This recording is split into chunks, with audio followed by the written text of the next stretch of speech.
एक बुढ़िया थी, उसके 7 बेटे और 1 बेटी थी। बेटी की शादी हो चुकी थी। जब भी उसके बेटे की शादी होती, फेरों के समय एक नाग आता, उसके बेटे को ढस लेता था। बेटा वही खत्म हो जाता और बहू विधवा। इस तरह उसके 6 बेटे मर गए। 7वें की शादी होने वाली थी।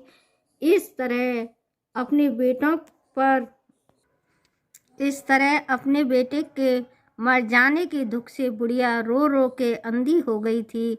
भाई दूज आने हुई तो भाई ने कहा कि मैं बहन से तिलक कराने जाऊंगा। माँ ने कहा ठीक है।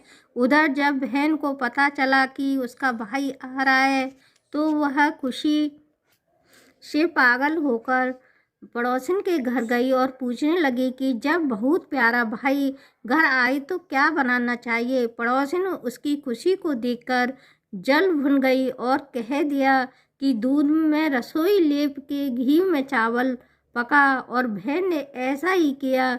इधर भाई जब बहन के घर जा रहा था तो उसे रास्ते में बहन के घर जा रहा था तो उसे रास्ते में सांप मिला। सांप उसे डसने को हुआ। भाई बोला तुम मुझे क्यों डस रहे हो। सांप बोला मैं तुम्हारा काल हूँ और मुझे तुमको डसना है। भाई बोला मेरी बहन मेरा इंतजार कर रही है, मैं जब तिलक करा के वापस लौटूंगा तब तुम मुझे डस लेना। सांप ने कहा भला आज तक कोई अपनी मौत के लिए लौट के आया है जो तू आ जाएगा। भाई ने कहा जब तुझे यकीन नहीं है तो तू मेरे झोले में बैठ जा। जब मैं अपनी बहन के तिलक करा लूँ तब तू मुझे ढस लेना। सांप ने ऐसा ही किया। भाई बहन के घर पहुंच गया। दोनों बड़े खुश हुए। भाई बोला बहन जल्दी से खाना दे, बड़ी भूख लगी है। बहन क्या करे, ना तो दूध की रसोई सूखे ना ही घी का चावल पके। भाई ने बहन इतनी देर क्यों लग रही है, तू क्या पका रही है। तब बहन ने बताया कि ऐसे ऐसे किया है। भाई बोला पगली कहीं घी में चावल पके हैं या दूध से कोई रसोई लगी है। गोबर से रसोई लीप, दूध में चावल पका।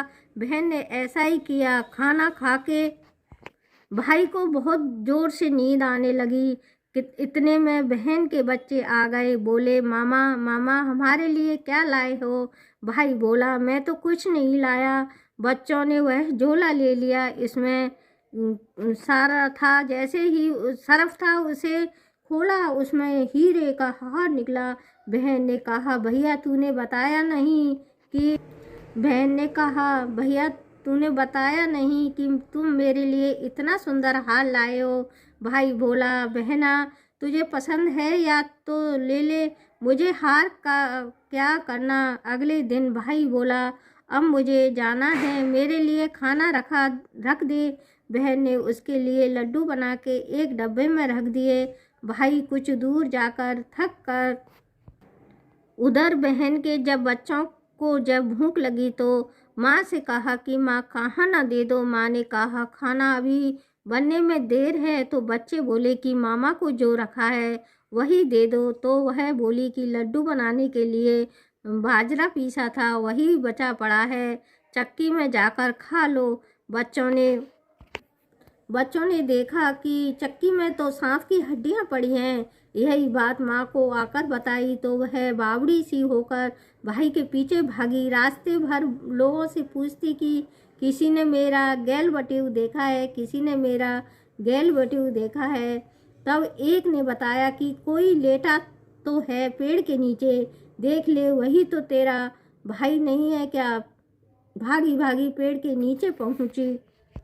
भाई से बोली कहीं तूने मेरे लड्डू तो नहीं खाए। भाई बोला ये ले तेरे लड्डू नहीं खाए, मैंने ले दे के लड्डू ही तो दिए थे, इसके ही पीछे पीछे आ गई। बहन बोली नहीं भाई तू झूठ बोल रहा है, जरूर तूने खाया है, अब तो मैं तेरा साथ चलूंगी। भाई बोला तू ना तो मार रही है ना तो चल। फिर चलते चलते बहन को प्यास लगती है, भाट को कटती है कि माटो पानी पीना है। भाई बोला अब मैं यहाँ तेरे लिए पानी कहाँ से लाऊं, देख दूर कहीं चील उड़ रही है, चली जा वहाँ शायद तुझे पानी मिल जाए।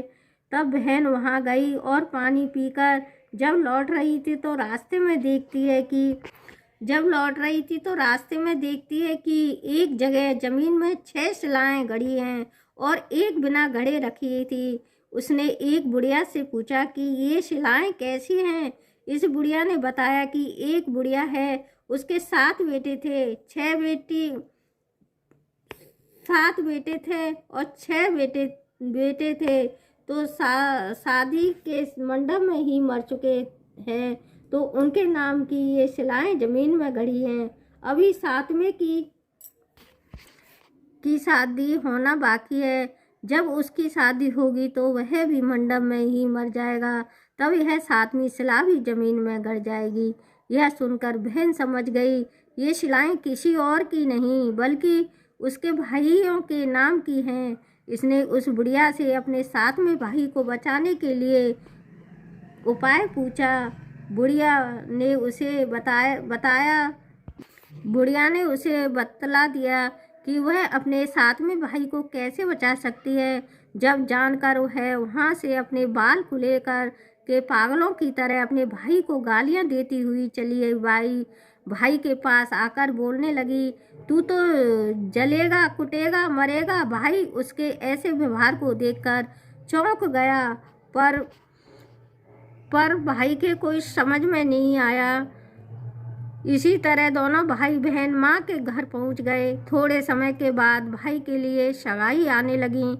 उसकी शादी तय हो गई। जब भाई को सहारा पहनाने लगे तो वह बोली, इसको क्यों सहरा बंधेगा? सहरा तो मैं पहनूंगी, यह तो जलेगा, मरेगा, कटेगा। सबने परेशान होकर सहारा बहन को दे दिया। बहन ने देखा उसमें कलंगी की जगह सांप का बच्चा था।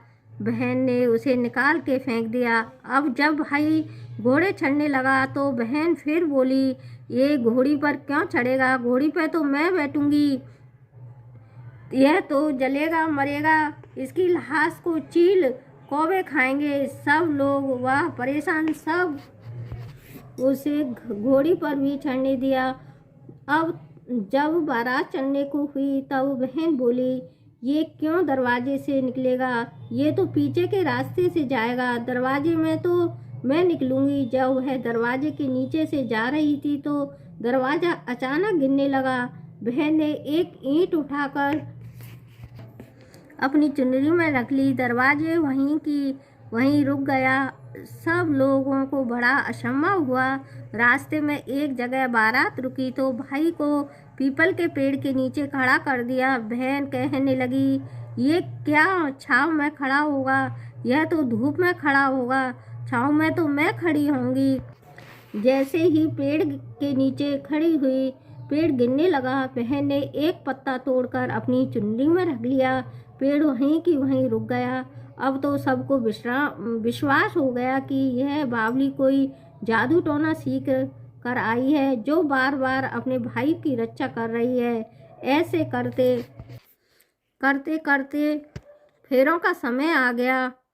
जब दुल्हन आई तो उसने दुल्हन के कान में कहा, अब तो मैंने तेरे पति को बचा लिया। अब तू अपने पति को और साथ ही अपने मरे हुए जेठों को बचा सकती है। फेरों के समय एक नाग आया। वो जैसे ही दूल्हे को डसने को बचा सकती है। फेरों के समय एक नाग आया। वो जैसे ही दूल्हे को डसने को हुआ, दुल्हन ने उसे एक लोटे में ही भर के ऊपर से प्लेट से बंद कर दिया। थोड़ी देर बाद नागिन लहर लहर करती आई। दुल्हन से बोली, तू मेरा पति छोड़। दुल्हन बोली, पहले तू मेरे पति छोड़। और नागिन ने कहा, ठीक है, मैंने तेरा पति छोड़ा है।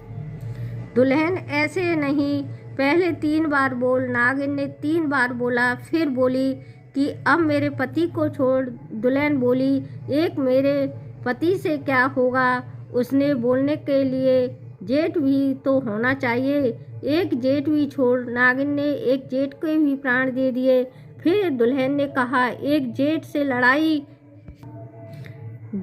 लड़ाई हो गई तो एक और जेठ छोड़ दे। वह विदेश चला गया तो तीसरा जेठ भी छोड़ दे। इस तरह एक एक करके दुल्हन ने अपने 6 जेठ जीवित करा लिए। उधर रो रो के बुढ़िया का बुरा हाल था कि अब तो मेरा 7वां बेटा भी बाकी बेटों की तरह मर जाएगा। गांव वालों ने उसे बताया कि उसके 7 बेटा और 7 बहुएं आ रही हैं। तो बुढ़िया बोली, यह बात सच हो तो मेरी आंखों की रोशनी वापस आ जाए और मेरे सीने से दूध की धार बहने लगे। ऐसा ही हुआ। अपने सारे बहू बेटों को देखकर बहुत खुश हुई। बोली, है सब तो मेरी बावली का किया है, कहाँ है मेरी बेटी। सब बहन को ढूंढने लगे तो देखा तो वह उसे की कोठरी में सो रही थी। जब उसे पता चला कि उसका भाई सही सलामत है तो वह अपने घर को चली। उसके पीछे पीछे सारी लक्ष्मी भी जाने लगी।